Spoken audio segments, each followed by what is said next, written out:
اس میں کوئی شک نہیں ہے کہ اللہ کے رسول صلی اللہ علیہ وسلم کی تعلیم یہ ہے کہ اللہ تعالیٰ حرام کی کمائی سے صدقہ، خیرات، زکوٰۃ قبول نہیں کرے گا۔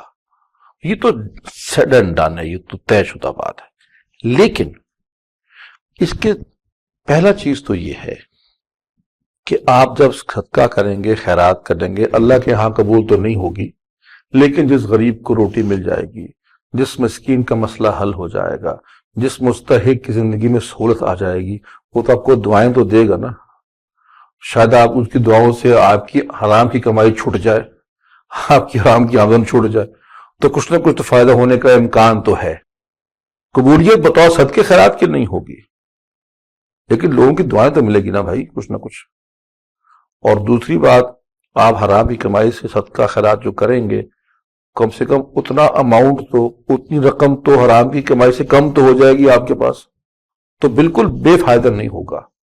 تو دے دے، بلکہ ساری ہی دے دے اور ختم ہی کر دے اس چیز کو۔